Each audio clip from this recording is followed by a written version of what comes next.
Hey guys, Brian delivers you the goods here. I'm returning to you tonight for this next Iron Maiden album review. I'm sorry that it took me quite a while to get to this next one. I know the last one I did was Dance of Death, which was July 8th, but I'm returning to you for this next one for A Matter of Life and Death, and then I'll probably finish it up during the middle of July or close to the end of July.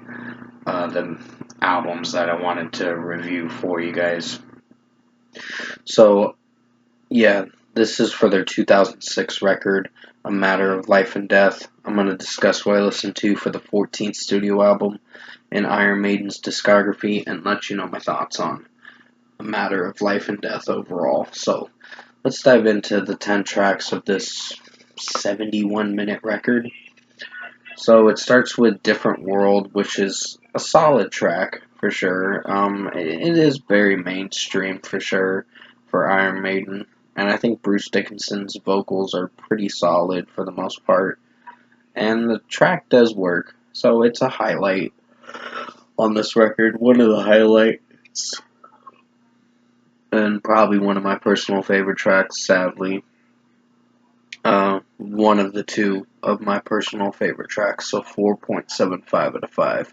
Different World definitely did rock, but it did have a few critiques, and I had a few nitpicks with how the song was executing from time to time when the chorus came in with Bruce Dickinson singing. And overall, the guitar solos are pretty strong too. These Colors Don't Run is another pretty good one. I'd give it a 4.75 out of 5. I think Bruce Dickinson's vocals do work for this track, and for the runtime, it did very well. I think it was a pretty lengthy song. I can't remember, but I know this album was like an hour and 12 minutes long, so it was pretty lengthy. But overall, 4.75 out of 5 for These Colors Don't Run. The drumming and guitar work is pretty strong in this. Then we get to Brighter Than a Thousand Suns. This one was above decent. Nothing special, nothing great, but it was alright.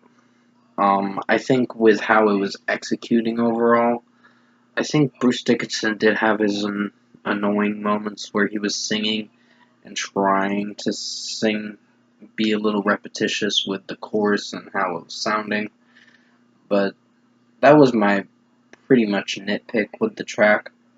Other than that, 4.25 out of 5 for Brighter Than a Thousand Suns. It's above decent. Then we get to The Pilgrim. This one's a good song for how it sounds in its own way. Nothing special, but it's alright for how it sounds. Bruce Dickinson's vocals do work from time to time in this one. And just the guitar work and drum work is pretty strong in this. So, I do dig that about this track.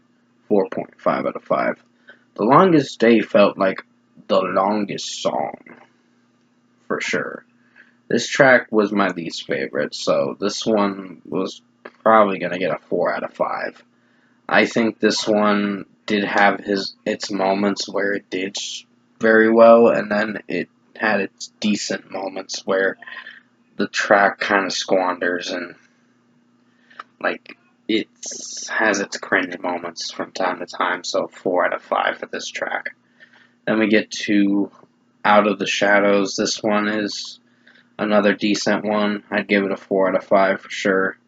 I think with Bruce Dickinson's singing vocals, it works, and then sometimes it doesn't. Mostly in the verses kind of being alright, but the chorus is kind of just a little bit of a letdown for how it's sounding execution-wise. So, yeah, 4 out of 5 for Out of the Shadows, the reincarnation of Benjamin Brieg. Good song. I mean, it's very mellow, for sure. It's a very melodic song, so I don't know if most Iron Maiden fans are going to be pleased with this track. But it is a good song. It progresses as you keep going, and there is some instrumentation when you progress through the track, and it does get a bit better as you go through the track for the 7.5 minutes. So 4.5 out of 5 for The Greater Good of God. This one was alright. It's a 4.25 out of 5. I think with how Bruce Dickinson's singing it from time to time, it does fairly decent in its own way.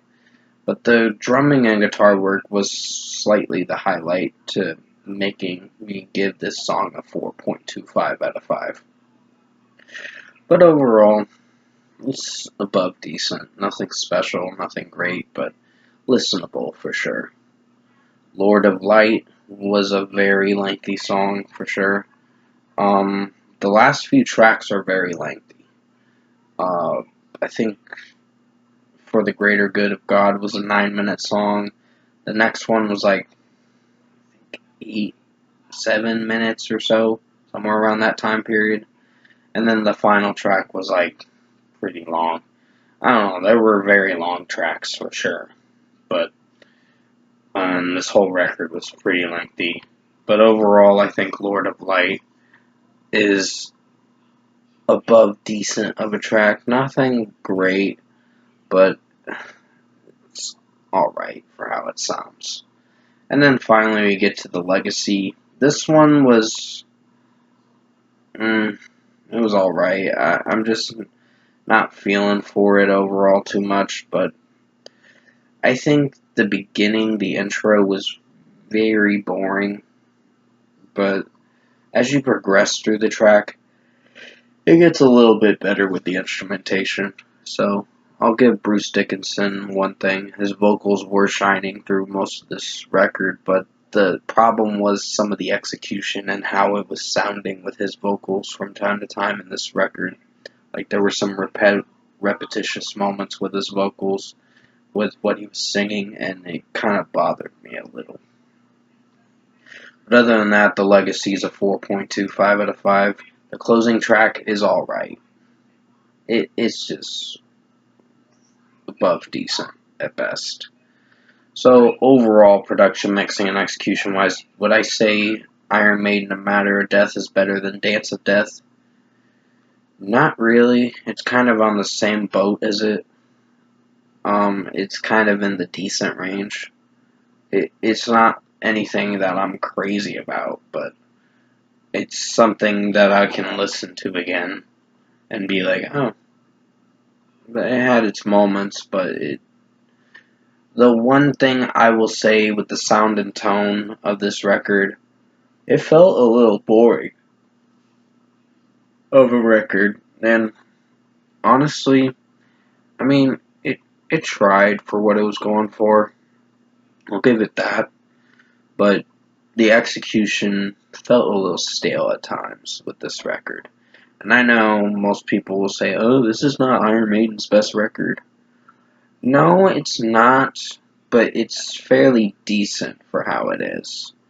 If I were to give this its deserved score, in my opinion, I think there were tracks that I would say give it a shot, see what you think of it for yourself, but my score for it is going to be a 7 out of 10. It's on the same range as Dance of Death. They're both decent records, Dance of Death and A Matter of Life and Death. This one just felt like it had more boring points in the record, and it's probably a little, Dance of Death's probably a little better than this. This one did have good instrumentation, but the problem was there were stale moments. There was somewhat of the sound and tone was a little off with this record. And execution-wise, I think this record, it's not really something I'm going to come back to a lot, but it is listenable for the 72 minutes, but for what it's worth, it's just decent at best. Nothing that I would say is my personal favorite Iron Maiden record. So 7 out of 10 for Iron Maiden, A Matter of Life and Death, for their 2006 album. I hope you enjoyed this album review tonight. And I'll have Final Frontier coming out probably tomorrow or the next day. But until then, you guys have a good night, and thank you guys for watching.